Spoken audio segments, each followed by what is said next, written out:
हे नारायण के अवतार प्रभु नरसिंह, मेरा प्रणाम स्वीकार करें। हे प्रभु, आपने तो सृष्टि को एक महापापी के प्रकोप से सुरक्षित किया है। आप स्वयं ही सृष्टि को संकट में क्यों डाल रहे हैं प्रभु? कृपया स्वयं पर नियंत्रण पाकर रोक दीजिए विनाश की लीला।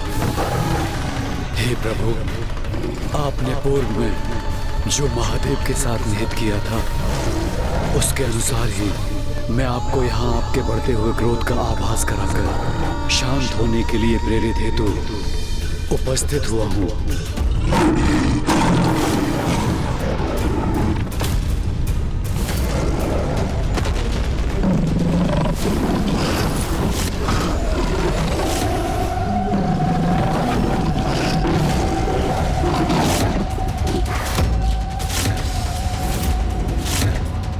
इस समय प्रभु के नरसिंह अवतार को समझा के शांत करना असंभव के समान है। अपितु वीरभद्र जी के पास उनका सामना करने के अतिरिक्त कोई उपाय शेष नहीं है।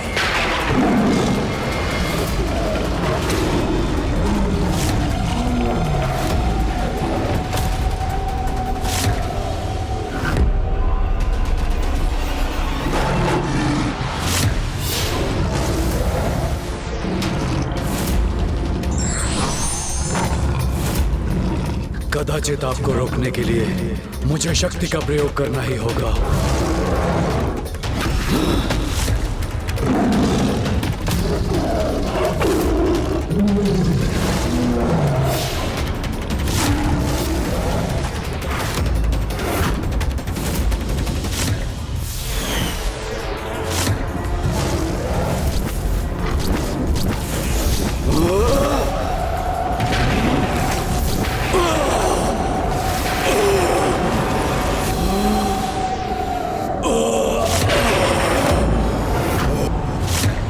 ये क्या? प्रभु नरसिंह और वीरभद्र जी एक दूसरे के स्पर्श किए बिना ही एक दूसरे से दूर चले गए। क्योंकि उनकी ऊर्जा उनसे पूर्व ही आगे पहुंच जाती है। ये उनकी ऊर्जाओं के टकराव का परिणाम था देवराज इंद्र।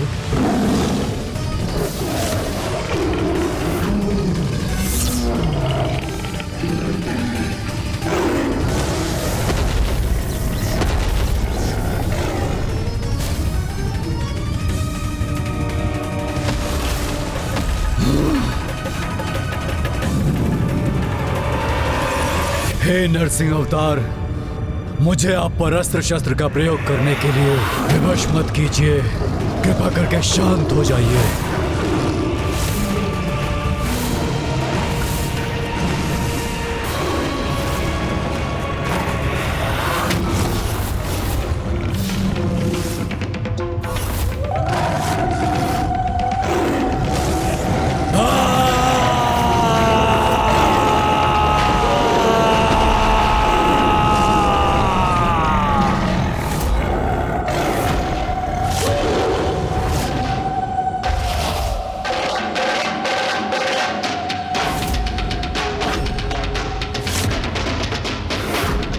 मुझे ज्ञात था वीरभद्र स्वयं पर नियंत्रण नहीं रख सकेंगे। वो तो महायुद्ध के लिए तत्पर दिखाई दे रहे हैं। मैं आपके चारों ओर अपने शस्त्र से ऐसा चक्र उत्पन्न कर दूंगा कि जिससे आप जब तक शांत न हो जाएं, कहीं भी प्रस्थान न कर सकें।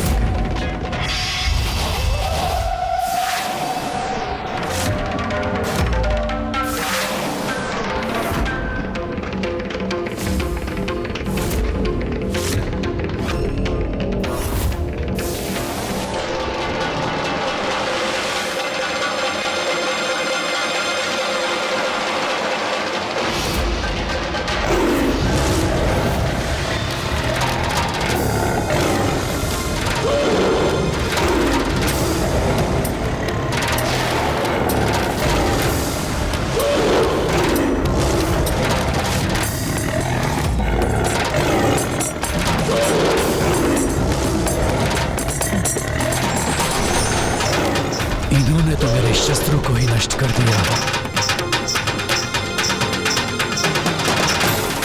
जब उनके अस्त्र ही नष्ट हो गए तो वीरभद्र जी प्रभु नरसिंह को कैसे रोकेंगे?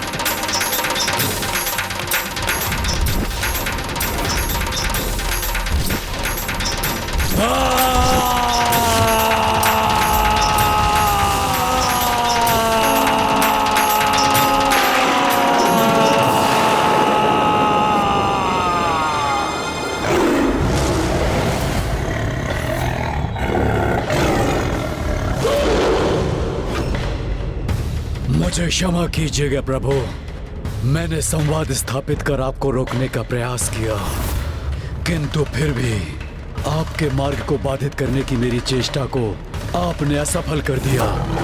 इसलिए अब मेरे पास कोई अन्य विकल्प शेष नहीं।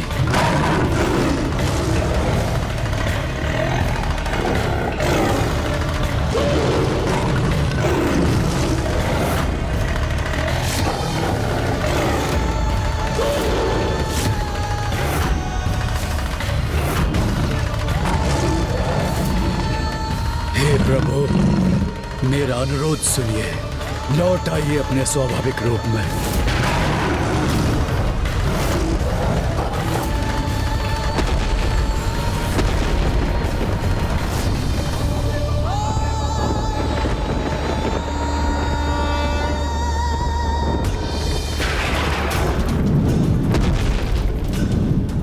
मैं पुनः निवेदन कर रहा हूं प्रभु, अपने क्रोध का परित्याग कीजिए।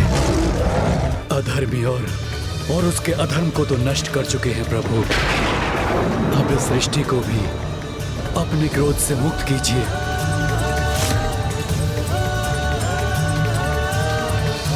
मेरी गुहार सुनकर शांत होने के लिए कोटि कोटि धन्यवाद।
ये दोनों ही समान शक्ति संपन्न हैं, किंतु प्रभु नरसिंह सिंह रूपी पशु के समान आक्रामक शक्ति रखते हैं और उसके साथ साथ उनमें मनुष्य की सारी क्षमताएं भी हैं। इसलिए प्रभु वीरभद्र इतने सामर्थ्यवान होने पर भी प्रभु नरसिंह को रोकने में असमर्थ हो रहे हैं।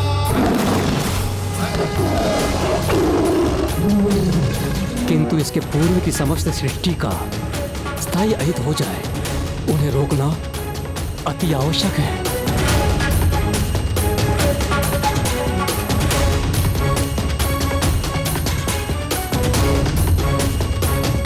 अब सभी ग्रह धधकती लावा से घिर जाएंगे और सृष्टि का सर्वनाश हो जाएगा।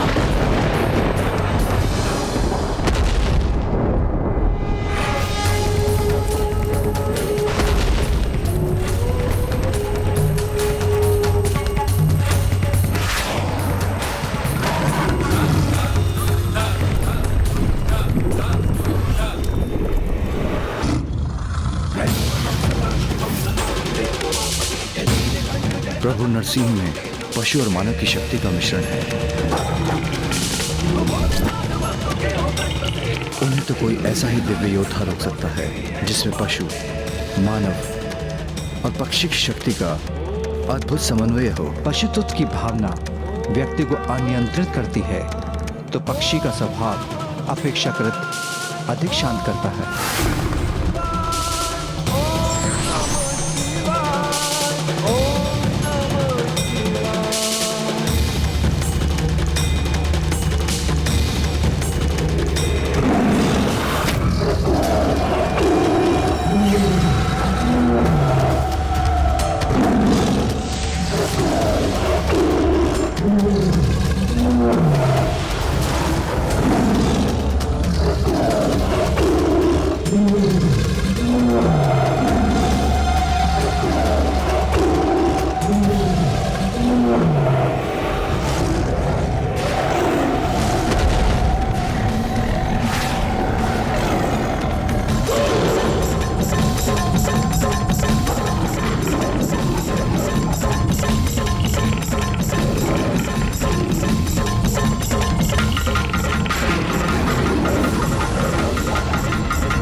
त्र्यंबकम सदाशिवम नमामि है उमापति जय नीलकंठ जय अनंत नमोस्तुते नमोस्तुते।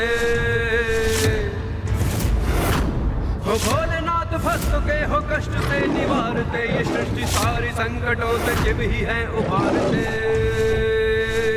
ओम नमः शिवाय ओम नमः शिवाय ओम नमः शिवाय। ये अद्भुत दिव्य योद्धा कौन है नमः शिवाय ओम नमः शिवाय। जिनके समक्ष प्रभु नरसिंह और वीरभद्र जी के विराट स्वरूप भी छोटे प्रतीत हो रहे हैं।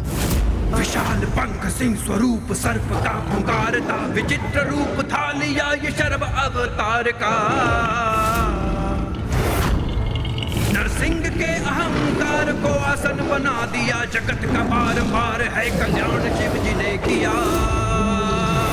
ओम नमः शिवाय ओम नमः शिवाय ओम नमः शिवाय ओम नमः शिवाय ओम नमः शिवाय ओम नमः शिवाय। त्र्यंबकम सदाशिवम नमामि है उमापति जय नीलकंठ जय। ये तो स्वयं महादेव के सर्वाधिक उग्र शरभ अवतार हैं। ये प्रभु शर्भेश्वर है, शर्भेश्वर है, शर्भेश्वर ये सृष्टि सारी संकटों से शिव ही है उबारते।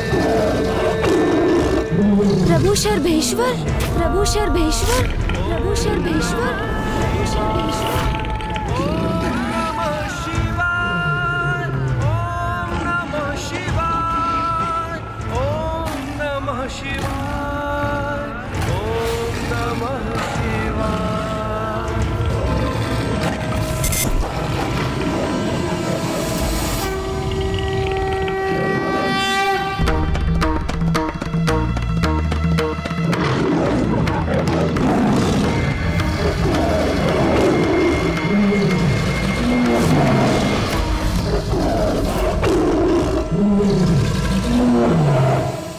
प्रभु शरभ प्रभु नरसिंह के समक्ष थे, अर्थात प्रभु महादेव और श्री हरि नारायण परस्पर संघर्ष हेतु एक दूसरे के सम्मुख आ गए थे।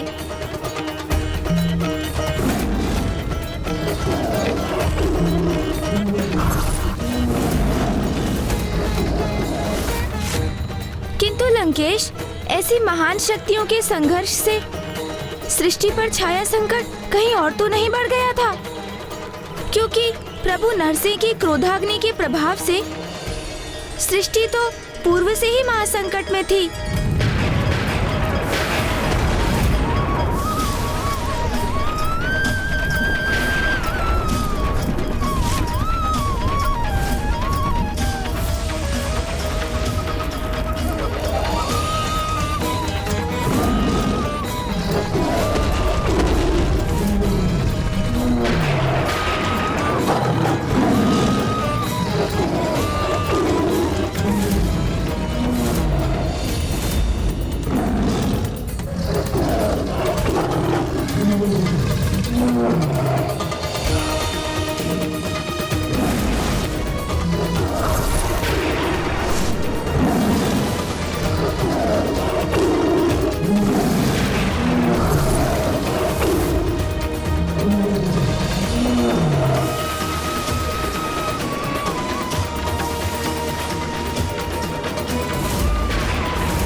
वो सरब के पंख फैलाने मात्र से समस्त ग्रह अपनी दिशा से भटक कर दिशाहीन हो गए।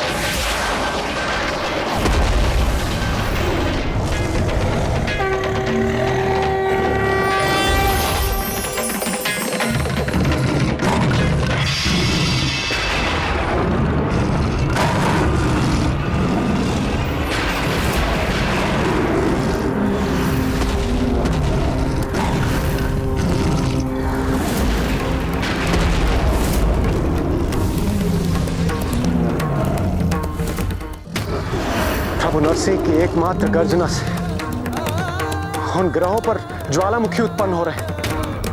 यदि उनके मध्य संघर्ष हुआ तो कुछ भी शेष नहीं रहेगा।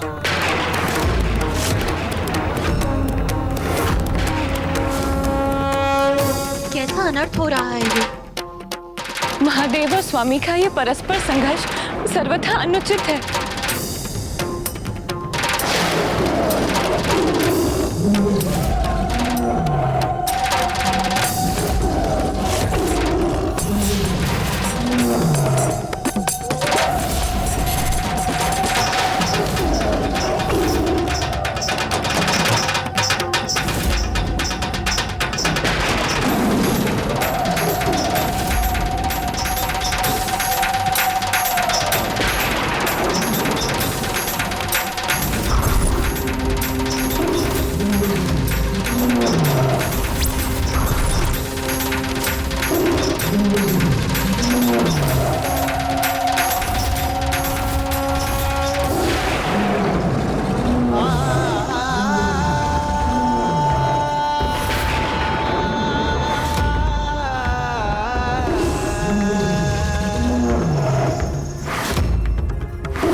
ये कैसा सर्वनाश होने जा रहा है?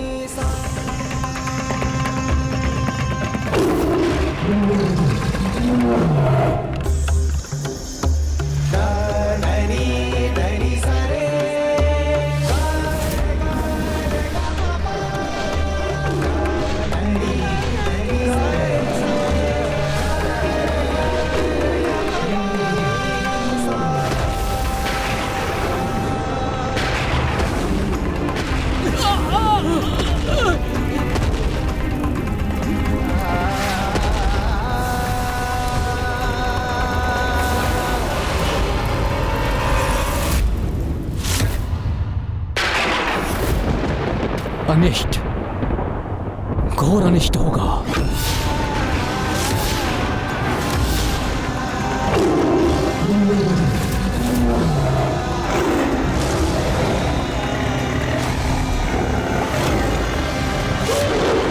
यदि उनकी ऊर्जाओं में परस्पर स्पर्श भी हुआ तो समस्त सृष्टि एक महाविस्फोट के साथ नष्ट हो जाएगी।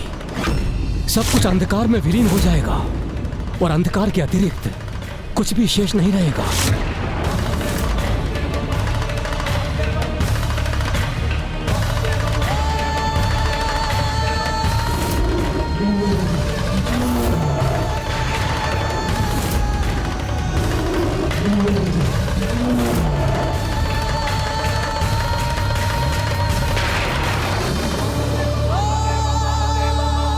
इन दोनों अवतारों के भीषण टकराव के पश्चात उस विध्वंस से होने वाले महाविनाश की कल्पना भी मुझे व्याकुल कर रही है।